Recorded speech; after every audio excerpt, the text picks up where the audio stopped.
Okay, welcome to the Shir on Parshat Terumah Tavshin Ayin Vav, and as usual, we'll go through some of the basic ideas that we've had on the Parshat from the past, and we'll try to see what we can be machadash this year. Actually, it's a very special year because it's a leap year, and because of that, we don't have the confusion we usually have trying to fit in Parshat Shkolim with the Terumah, which usually takes a lot of the interesting midrashim and connections. Now we can just concentrate our Terumah. Or Terumah, and we can leave Parshat Shkolim for next year, maybe. I mean, Parshat Shkolim and Terumah for next. So our first question is. The whole gets in there sometimes as well, is it not? Oh, yeah, it's in there. Sorry. So, I mean, the question is, what is the placement? We need to understand what it's doing here, actually. We have a number of different approaches, both among the Rishonim and among the Midrashim. So the Lashon. Just remind me how I do this. Go on the top. Sorry. Still experimental, so please bear with me here.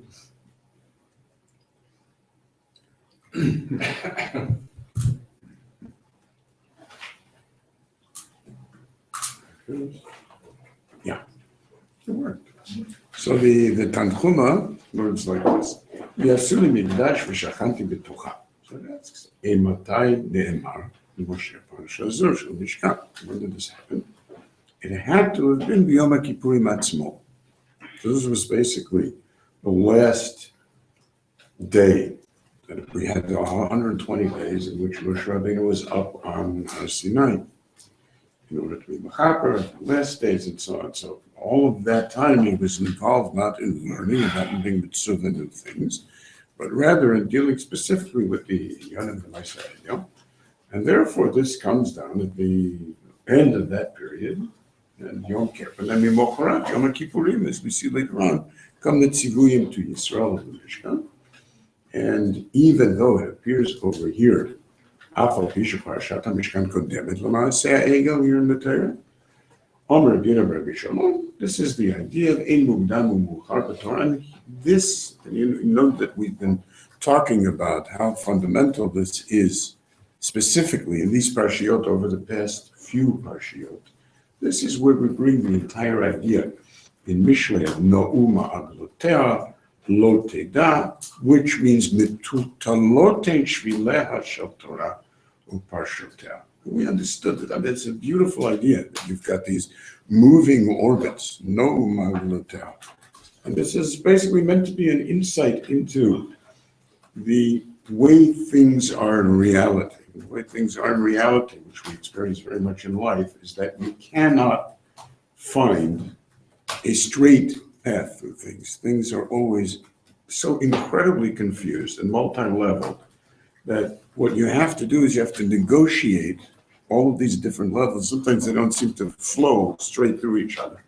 And it's only really towards the end of your life, if you're Zohar, or after much time in terms of a national movement, that you can see with the perspective that there has been a path, even though it seemed to you at the time that it was very haphazard and even random. And the same thing is true with the parshas of the Torah.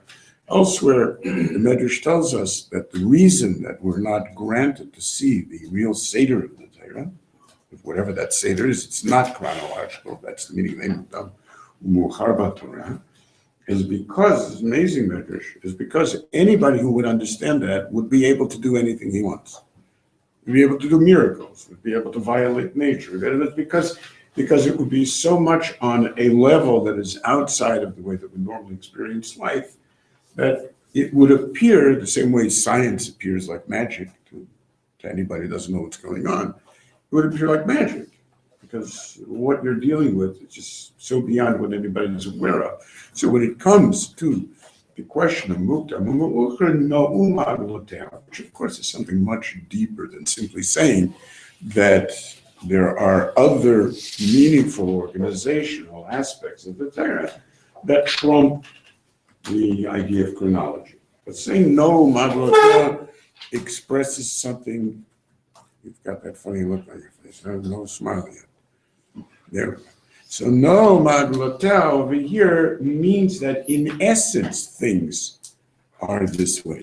They really, it would be an attempt like the Gemara makes fun of the orbit of the moon, To pretend that you've got a simple algorithm to give you the real idea of the molad is ridiculous because it's too hopelessly complicated because of the multiple levels of calculus that you have to apply because you're not really dealing with one object at rest and the other one in an orbit. You're dealing with two objects that are constantly orbiting around a common center of gravity, and each one, and the more it changes, every change reflects on the other change. And so it's second order equations that are dealing with velocity changes, which nobody's been able. There is no even current. There's no current algorithm that really can give you an accurate, absolutely accurate readout of what it is that we're looking for in terms of the molad. Didn't get close. So quality strong is a very, very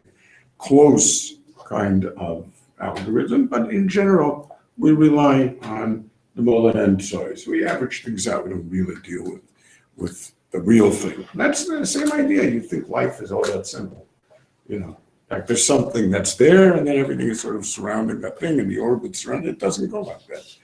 Because obviously, everything that you changes the relationship to the universe around you, which means that the whole thing has to be recalculated. And it goes back to the beginning. So this is the place where, for some reason, the Medrash chooses to describe that.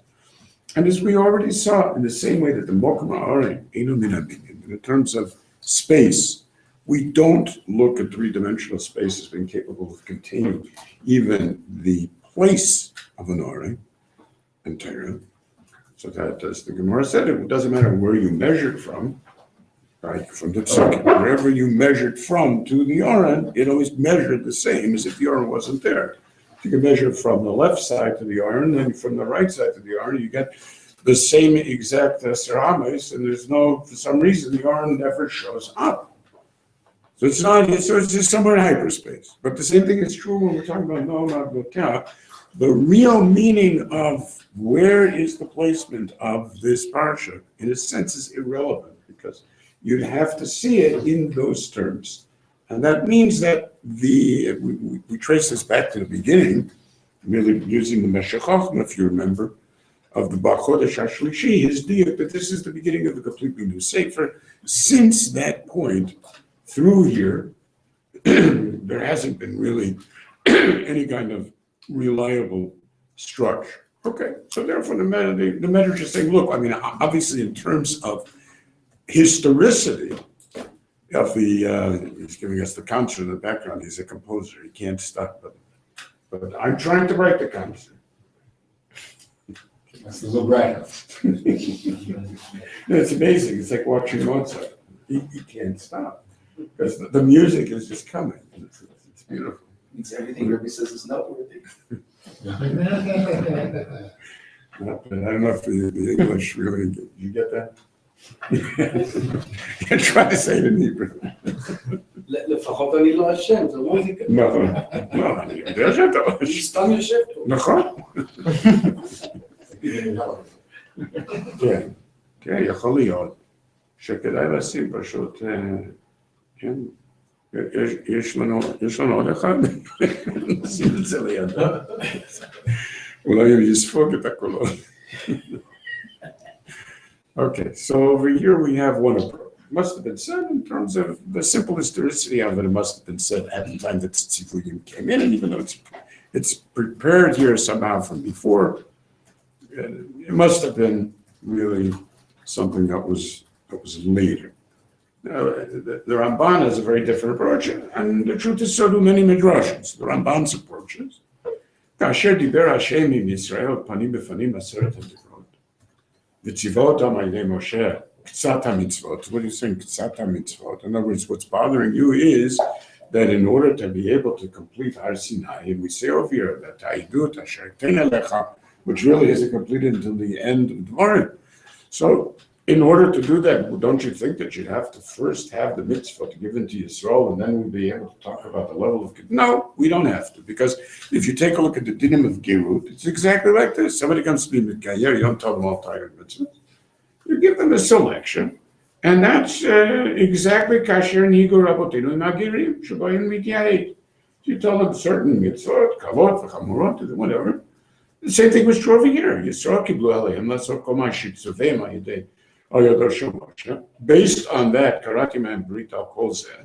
Fine. So now we are at the point me'ata hinehim lo la'am v'hu lahem le'elohim kasher hitna'im nitchila. He said, "V'ata im shamoah tishmu," we darshan over there that the shamoah tishmu is kolat kavod kashad, and if you begin, in the end you will be tishmu. If you shomea now, ultimately you'll be tishmu, which is essentially what the idea is. Ushmartem et biti v'etim misgula. That is that mamlechet kohanim v'goy kadosh. So if you're a goy kadosh, then hineim kedoshim. Ru'uyim she'yavem migdash lashor shchinato b'neiam, and therefore לכן ציוות תחילה על דבר המשכן, שיהיה לו בית בתוכה, מקודש לשמו. ושם ידבר עם משה, ונועדתי לך שם, ודיברתי איתך מעל הכפורת and so on. So that would mean that it's precisely where it needs to be. You complete the Brit, so we had the Sefer HaBrit at the end of Mishpatim, and we understand that now we are ready to proceed from there, and now is the place where we have the Tzivui, which is actually lechatchila. It's not a response to the Maaseh HaEgel, but it's the way things are meant to be, according to the Rambam. Taking the other approach, that actually this is said the way the Tanchuma learns on Yom Kippurim. The reason it's said on Yom Kippurim is very important. It's said on Yom Kippurim because Yom Kippurim is the day of the Slicha and the Egel, which means that this is actually supposed to be a replacement for Egel technology. So the idea of the Mishkan, this is Sforno says, look, it's not not the way it was supposed to be. The way it was supposed to be is there's no need for you to have any type of emtsaim. You don't need to use any type of materials to create a space where it's possible for us to meet. All of this is a compromise. That comes only because of the ego. So therefore it comes on Yom Kippurim, which is the day of Salachti, on the Maaseh Egel. The Korbanos are there in order to be Mechaper on the Maaseh Egel. And therefore it makes sense that was the day that now we talk about the Mishnah. Now, if that's the case, then the deeper sense of the No'u Ma'adlotea is to note that the interwoven nature of the story of the Maaseh Egel with the Mishkan is coming indeed to underline that connection. It doesn't matter whether innately there would have been something that comes directly from Har Sinai that translates into a Mishkan. Because coming down from Har Sinai, the first thing that HaKadosh Baruch Hu, as Moshe said, "Atem re'itim ki min hashamayim dibarti imachem." That's followed by all of the Elorei Chesed Elorei Zahav, Lo Taseh Lachem, which is itself, remarkably, this is the way Rashi learns over there, it's hilarious. So what's that Elorei Chesed Elorei Zahav? Let's see if we can bring up this Rashi here. Now, go. Doesn't give me any Rashi. How do you explain that? Fluke. I'll go back to the old-fashioned ways. Paper and pen. Well, not quite. Rabbi type in Reish and Yud. There's probably a space between. Yeah, there's not a space. There's probably. I did that. I put in that. Why not search for keyword? Okay. Look, it doesn't matter. Everyone will trust me. So the things that don't exist, I just pretend not to find them. It's great. Always an into excuse. Right? So this is an even more technologically savvy excuse. I used to pretend I can't find it in the paper. Now what can I do? The one said in a share, I think, said he's quoting something from the Rambam. Said he thinks the Rambam says this, but if he doesn't, then he should have.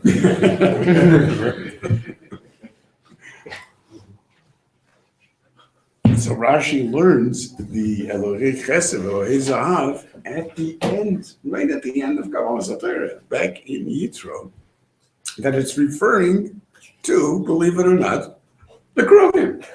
That's Elorei Chesed. Elorei Chesed means don't make the Kruvim out of silver, because I said to make them out of gold.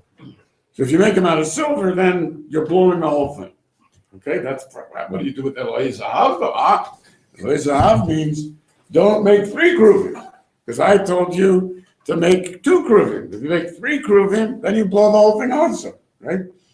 And it continues on. And don't make the right kruvim in the wrong place either. So you think you'll put it in the Beit HaKnesset? No way. What an unbelievable explanation of the words right after Har Sinai. But you see how well it ties in. If what we're really doing is attempting, this is what Ramban understands. So we're coming now, it says Ramban, to translate. We're trying to translate, how do you take it? We're trying to translate the events in Har Sinai. Soda Mishkanu, Shiyeh HaKavod Asher Shachan al Har Sinai Shochen Alav B'Nistar, in that Mishkan. So we're translating the Marot, Kasher Oret Bahar. We're translating those Marot into something that we have access to. So it's the same. Vayishkon Kvod Hashem al Har Sinai. It says, Ein Hereinu Hashem Elokeinu et Kvodo ve'et Godlo. And it says the same thing. Mishkan, Kvod Hashem Milei et Mishkan. That's Kvodo. So it's obviously the same idea. So it would make perfectly good sense that if that's the case, then here is the place to be mazir on the Lori Item Kol Tumunah. So you may think that because of the fact that somehow or other we've been able to embed the ideas of the Kruvim, so that means you've got a little bit of leeway over there, so 3 Kruvim, the Kesef Kruvim. I mean, really, what's the difference? It's so obviously an Avodah Zorah in there, right? No, it's got to be exactly as per instruction. This, of course, this is the famous Kuzari that questions. And he goes, what's the difference? An Egel is an Avodah Zarah and a Kruv is an Avodah Zarah. He doesn't bring out the question well enough, because the deeper question is that the Egel on the Merkava of the Shechina is replaced by the Kruv. Right? So when Yechezkel says you don't want to shore up there, but they shore La'arba'atan, because the shore is to remind you the Ma'aseh Egos, the Kadosh Baruch Hu will replace it with a Kruv. That's exactly what happens over here. It's the Egel is replaced with a Kruv. And what happens is, of course, that when we need to find the Yitzra, the Avodah Zarah, it's all fast, on Yom HaKippurim, that's it. In the Chodesh HaShvi, anyway, and in Masechet Yom, obviously. And there, after 3 days, HaKadosh Baruch Hu's Megala, where is the Yitzhak Avodah Zarah in the Kodesh HaKodashim? Where would you expect it to be? So obviously, this is meant to be an actual utilization of the drives for Avodah Zarah and whatever deeper elements there are in the nature of Avodah, in the nature of our psychological development that allows for Avodah Zarah. This is, as the Rambam points out, this is, you think I'm radical, the Rambam says. You should see what the Gemara does. The problem is, you don't know how to learn Gemara. That's your problem, because you're all a bunch of Arabs. You're not Jewish. But it's literally what he says. You don't understand what you're reading. You've been so completely obsessed with the Arabic culture that you don't understand what the psukim mean. But everything that I say is nothing compared to the radical nature. Okay, so he's referring indeed to all of his horrible reactions to his comments about the korbanot and not about the mitzvot and have to do with Avodah Zarah, and everything is sort of a sublimation of drives for Avodah Zarah. Because you think that's something if Chazal say that the drive in the Kodesh HaKadosh doesn't spell it out. But this is the kind of thing he's talking about. And you get to Gemara where Tzeduki Kohen Gadol goes in and brings the Ketorah in the wrong way, and they hear a big thud, and the guy comes flying out, they get him, he's dead, and they find the hoof prints of the ego between his, it's pretty scary stuff. Sounds like Twilight Zone, We need the music now. Yeah. Twilight?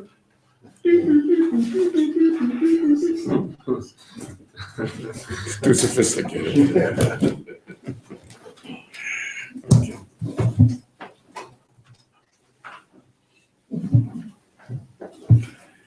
We can have our own music.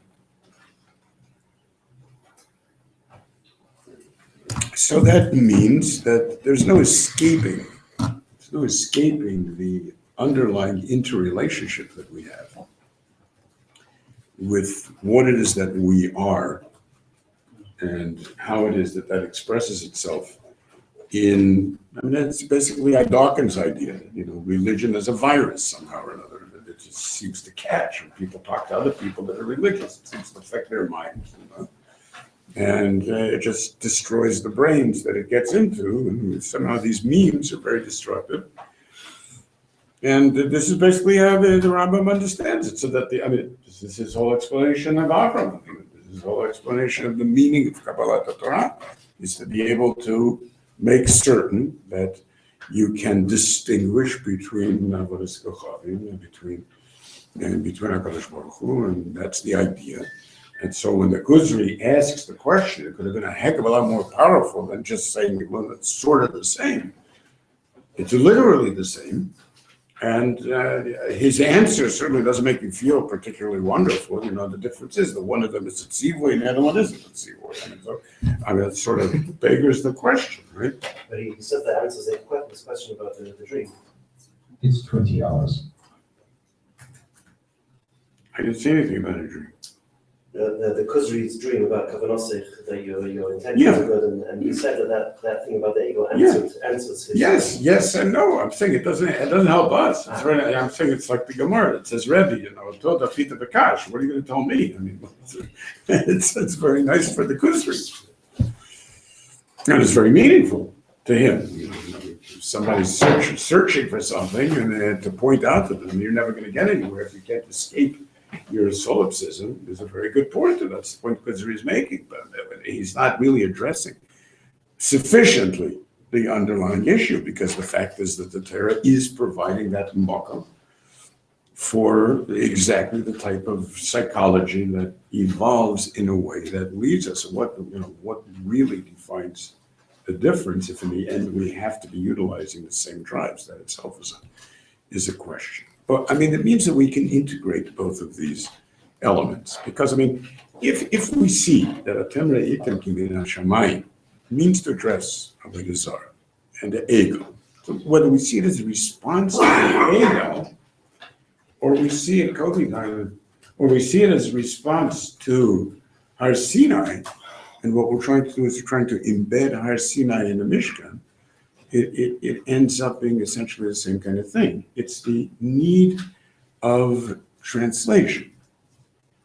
Something is generally lost in translation. What we're trying to do over here is to embed the nature of the reality that we take as being serious and find out how nothing is lost in translation when, on the one hand, we will take the profound consciousness that we experience even on the Yam, Rasa Shivcha, Yerkadosh Baruch Hu's Pereya, the Shiva Rekiem, and Einod Milvado, and so on. These are things that generally a person would have to work a lifetime to have an insight like that, for instance, So these were things that made a massive impact, not because of a sound and light show, but because of the impinging upon your consciousness of a completely different sense of, oh my God.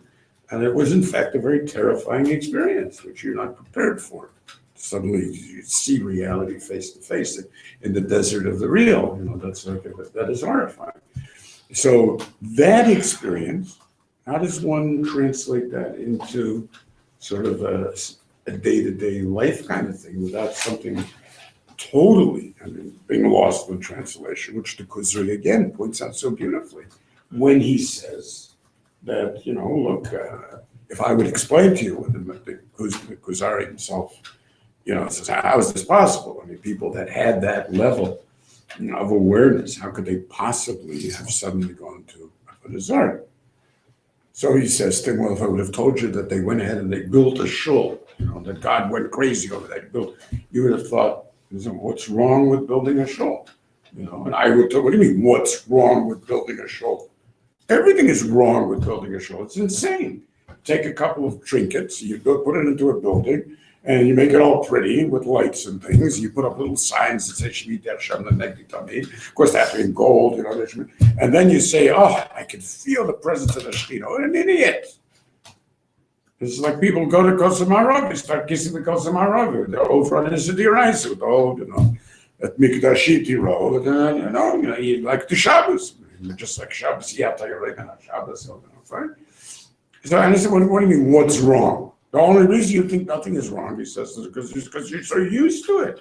But the only reason you're used to it is because people need to build shuls in order to have a minyan.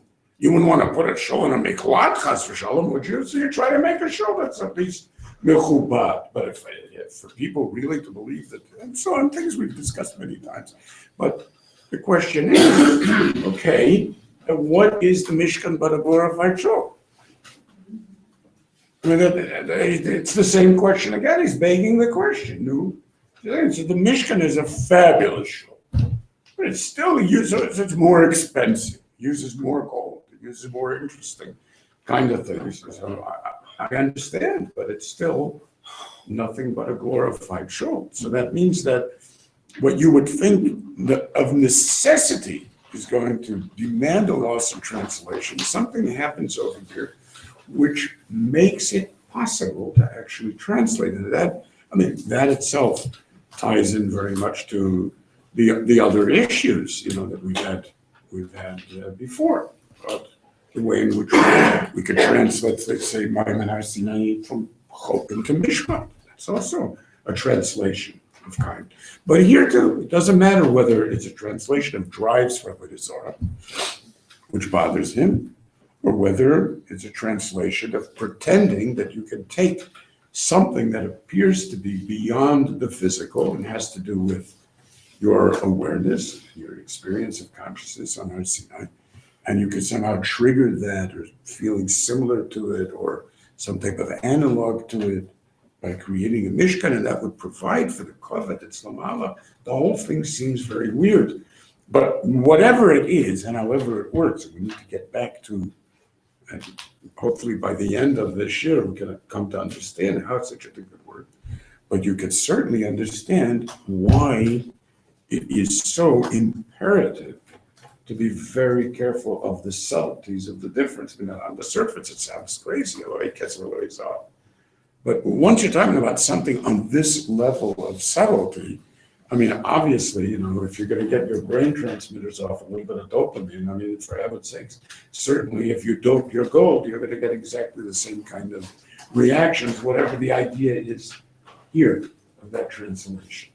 So at least, I can conceptualize the possibility of these things being real enough to make that kind of difference.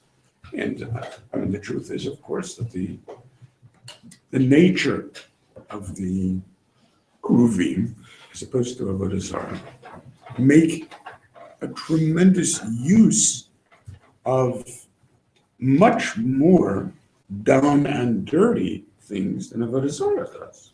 Right? In other words, if you're talking about on the Merkava, so over there you have a shor, Bnei Shor. There's nothing particularly exciting about the Bnei Shor. It's the kind of thing is that when we want to talk about somebody who's at low class, then you use the Bnei Shor. It's not exactly a turn on, Bnei Shor. You take a look at the Kruvim, it's a real turn on. Wouldn't it be, even from a purely Avodah Zarah point of view, right? But the Avodah Zarah point of view would be, Jesus Christ, right? He's no Shor. You can't imagine putting a shore up there with a cross. How many people would you get? You put a Jew up there with long hair, it's a contemporary kind of look. That's sort of exciting me. So it looks like the Kruvim is going in the wrong direction. You're going downhill, you're not going uphill. You seem to be headed more towards Avodah Zarah, and judging by the reality of how the world has evolved in terms of its ideas of Avodah Zarah, Christianity would not go with the shore. Really, it sounds. And one of the hints to the comeback to that kind of question is in the remarkable fact that the Christian need to deal with the Kruvim by turning them into cherubim, is exactly the question. They can't deal with the Kruvim. The reason that they can't deal with the Kruvim is because the Kruvim are very human, and the Kruvim are very sexual. And because of that, they have to translate them into these babies, right? So they're going to take the idea of the idea of Yenuka, or the way that the Gemara refers to the difference between Zeir Anpin, which is Kruv. It's like the small face, the face of the baby. The face of the baby is like the Gemara utilizes the word, Tinokot were playing around with your wife, and I don't mean the 2-month-olds. So the idea over here is that the Kruvim, the whole point of the Kruvim is that they're lovemaking. That's the idea that shows the relationship. The difference between them facing each other, not facing each other. The remarkable fact is, this cannot be just a side issue, as Kuhn said. The remarkable fact is that in Eira, it says, Koroel Izimua, Ro'u Ervata. So what is Ro'u Ervata? It's Gemara Darshans. They took the Kruvim and they marched around with the Kruvim, and they said, you see, these Jews, they pretend to be so holier than thou, and so on. And there, in the Holy of Holies, they basically worship pornography. Now, that is an amazing thing. Because the thing that Klal Yisrael has been yelling about is not sex. It's Avodah Zarah.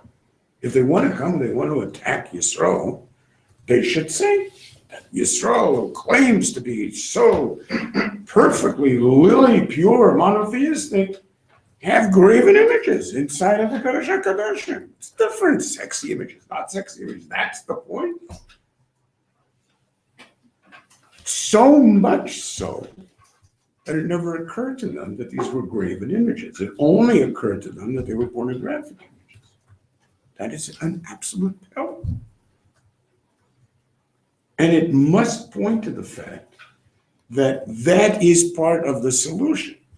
But the difference between an Avodah Zarah that does not have any of the ideas of the Kruvim and would not be able to touch your psychology on a level that is primal enough to elicit an actual hormonal response and a sense of how amazing it is to be with these beautiful turn-on kids, essentially, that we're talking about. Here it's the whole Zohar about the Little League and the playing and the game and feeling young again. And that whole idea is primarily an anti-Avodah Zarah idea because of the very fact that we think is the opposite. The very fact that it touches us so primarily means that it's closer to something real that is usable for Avodah Shemayim, as opposed to these strange projections that we could make into what we think is a safe projection, which is an ego or a shar and so on. And instead, we translate it into this, and that is less dangerous. And we also have to understand, so why would that be true? Isn't any level of sublimation that the Rambam keeps talking about, these sublimated drives being now used for Avodah Shemayim, that isn't more dangerous? How exactly does that work? So again, the idea of embeddedness is true, whether we go according to Ramban, because there what we're trying to do is to embed a picture of something that appears to be completely into not even intellectual, certainly not emotional, but something that's a function of consciousness and experience into something silly like a building and geometry, or whether we're talking about the other approach, like the Tanchuma, or like the Rambam, that we're looking at something that is built around Avodah Zarah. It's doing exactly the same thing. It's attempting to embed in a way that is correct instead of allowing us either to be disconnected and distant or to be mistaken about how it is that we're supposed to utilize our deepest sense of self and what we want and give us a direction for what in fact is real and what is not real. Look, I mean, if you think that this is something easy or something intellectual, just look around at how many times you've been infatuated in your life, and you'll discover that to know the difference between something that is real love and something that is infatuation is almost impossible. And it takes you decades of growth to be able to tell the difference. And that is exactly the issue over here. And as complex as that is for you, you think, oh my God, I'll never fall for that again. But you always fall for that again. Everybody falls for that again. Why is that? Because you don't learn. Because it's something that appears the same and feels the same and hits you in the matrix as tasting like chicken and looking like chicken. Now, what the heck? Why not? But the difference, if it's not being chicken, makes a tremendous difference, makes the difference, and this is basically how to be careful of the matrix. This is what it boils down to. So yes, it's a very, very serious, very complex, very subtle, and very, very much nogea, if it's touching us on that level. Very, very much nogea question. And because of that, it's also no longer confusing that we should find this no magbotel. No magbotel means we're going round and round in circles. Start talking about a Mikdash. We interrupt this Mikdash to talk about an Egel. We interrupt this Egel to get back to the Mikdash. What? Everything like what happened? We interrupt this to bring you back to the final words on Har Sinai. Here we have Moshe talking about Shabbos and the Shomer B'nai Yisrael. It's a Shabbos Lech Reit. Lech is that the first one or the second one? We're back where we started from, and then once again, then we continue on with the Tzav as if nothing ever happened. I mean, Kitisa as if nothing ever happened. How did we just get back to nothing ever happening, and we continue talking about the Tzivuim of the Mishkan as if nothing has changed? It's so confusing. But if in fact the Egel is built into the nature of the Mishkan, it no longer concerns us whether the initial tzivoy is meant to be a tzivoy that's translated as Sinai, or the initial tzivoy is a direct response to the Egel. It's almost irrelevant.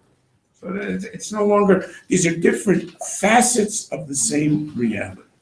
And therefore all of the different midrashim, whether it's the halachic midrashim, it's the Haggadah midrashim, the different Mefarshei HaMikra, they're simply approaching the same sugya from different facets.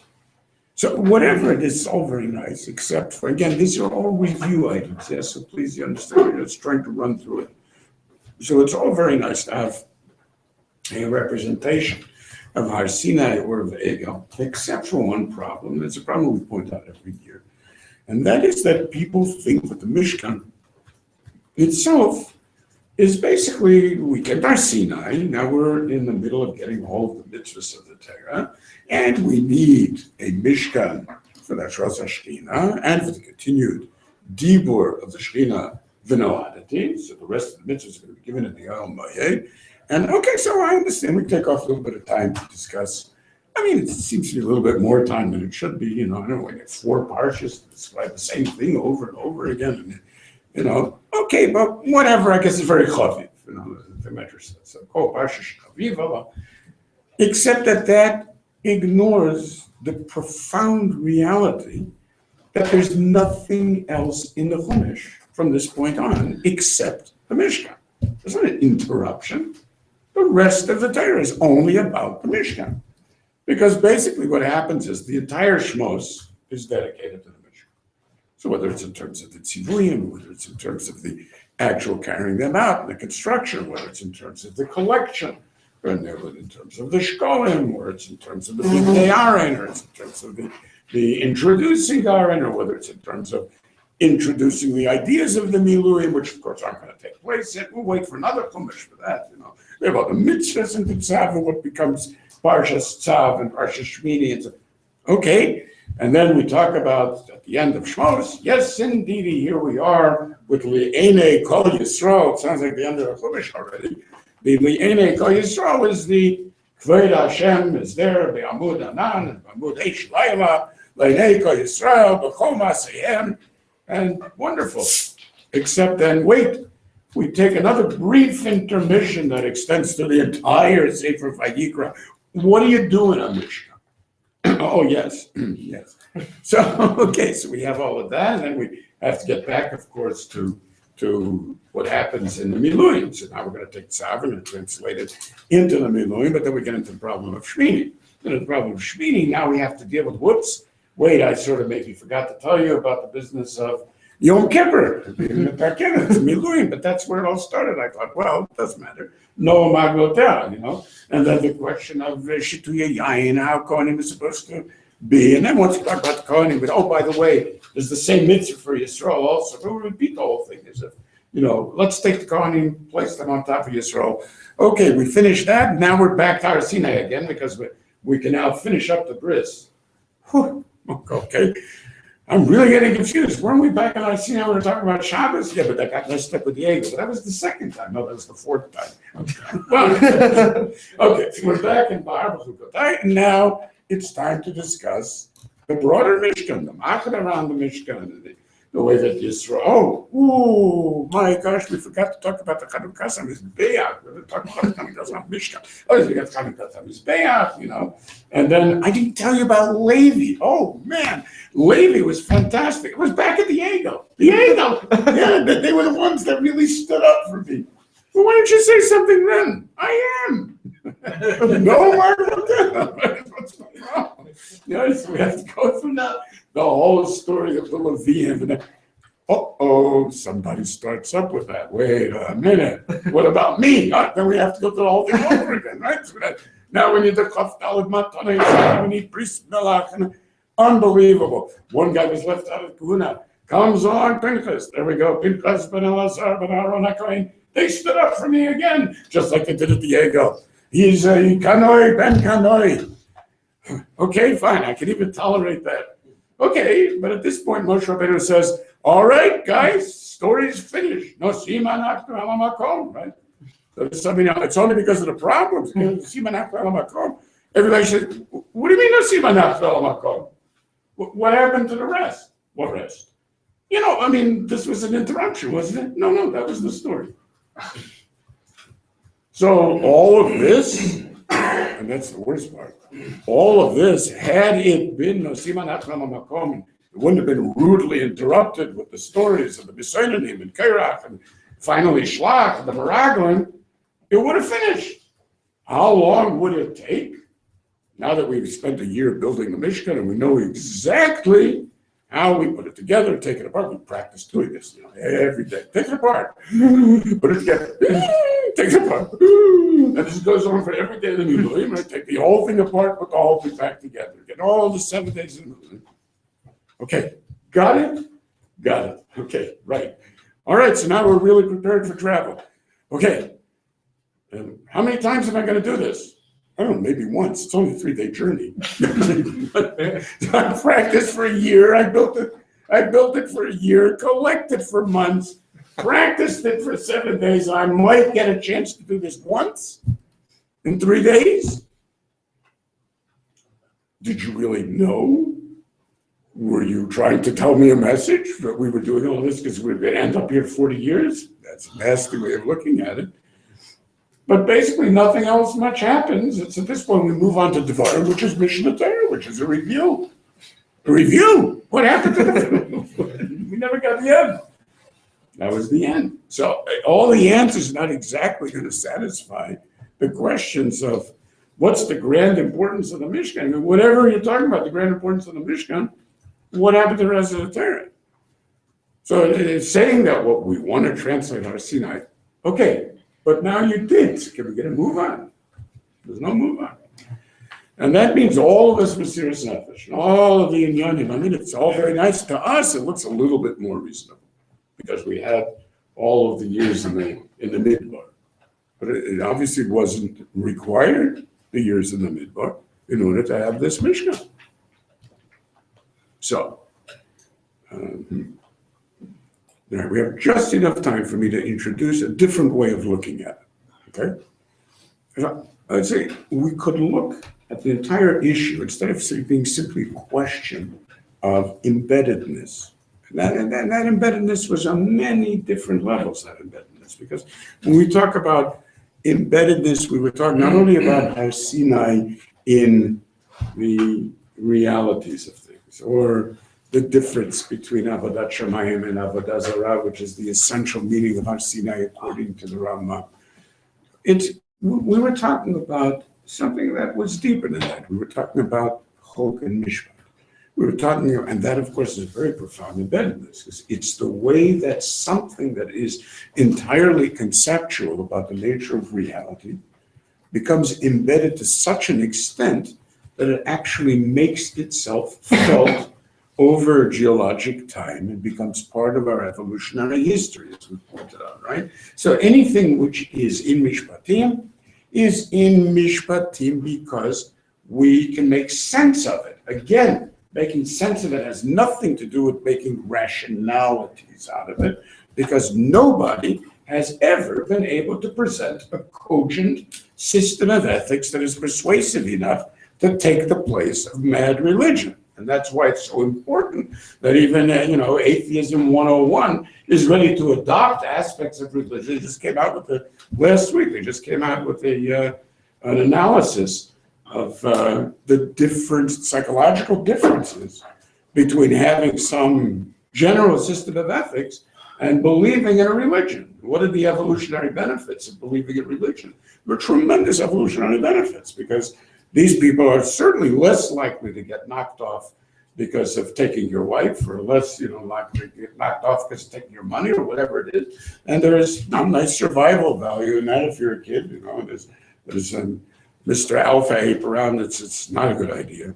Or an alpha human, the same basic idea. And because of that, there's evolutionary advantages. Very cute, last week came out. But that's the idea of mishpat as a profound way in which, as the Gemara says, the Gemara, brilliant, so unbelievably contemporary.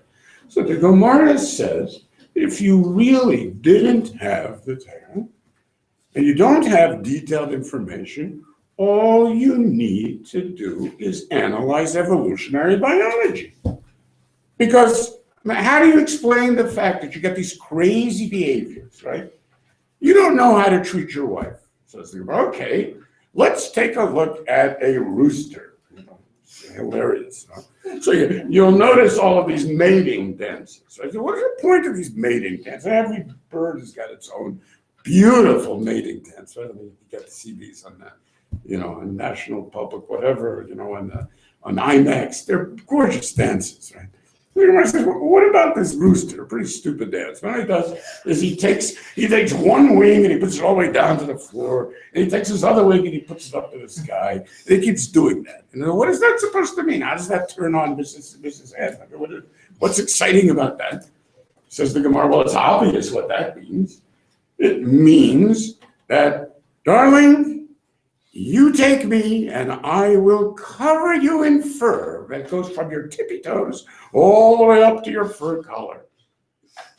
Oh, so how come after he mates, he always goes cuckoo, cuckoo, cuckoo, like that, shakes his head and so on? Well, that's because he's saying, well, I would if I had the money. I would if I had the money. It's an amazing Gemara. It's absolutely hilarious. This is an Arabic. This is the guy. No, he uses many examples like that. This is the kind of stuff that biologists came up with only very recently.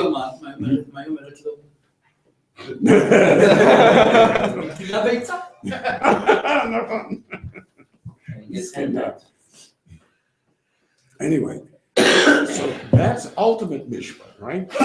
In which Gemara makes a joke, but it's obvious something is immensely profound. It means whatever those yesodot are, they express themselves across the entire structure of biology. You don't have to look for human beings who invest a particular meaning in what they're doing. You can invest exactly the same meaning in a chicken. It's exactly what you're doing to your wife, except you're pretending that it's fine. So fine, so pretend that that's what the chicken is listening to. It's no different. It's just embedded psychology that ended up being translated into human sensibilities. That's all. Okay.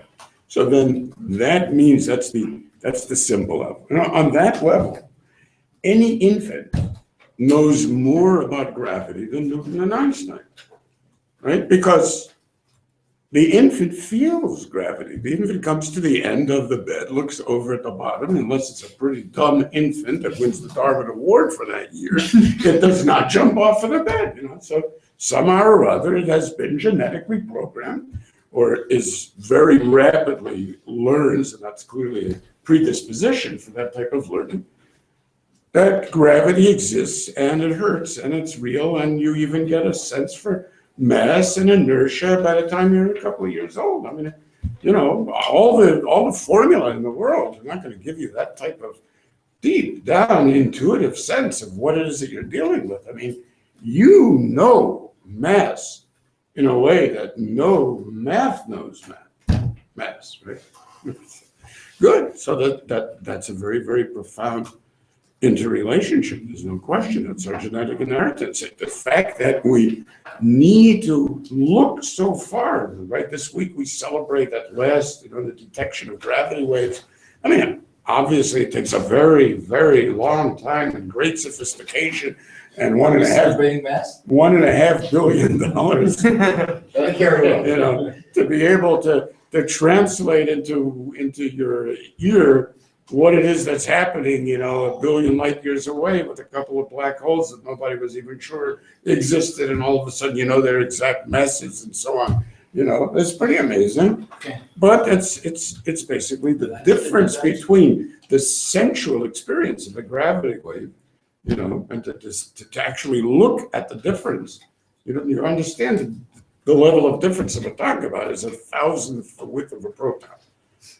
That's enough to throw out the detector in such a way that the waves no longer cancel each other. You don't have trough aligned with crest, and then now you get a flash. And that's all that it takes. But in essence, that's just to allow us to be where that infant was. So these are serious things. But after Myriv, we'll talk about maybe a way to look at it that makes it much more daily relevant. And it's getting late, so we better run to Myriv.